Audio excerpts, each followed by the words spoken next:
How to burning program of SC1510MCH portable laser marking machine.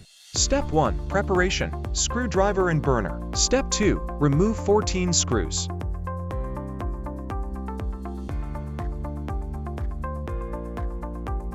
Step 3. Remove the cover of the machine and insert the burner into the board card. Note, the USB port of the burner needs to be connected to the computer. Step 4. Go to the Quartus Download Center, select version 17.1, and proceed with the download and installation.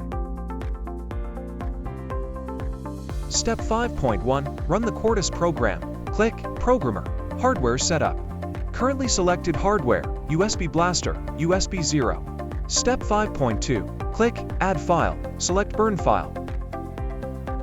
Enable, Program, Configure, and Verify. Click Start, run the program. Step 5.3 When progress up to 100% successful means burning is completed.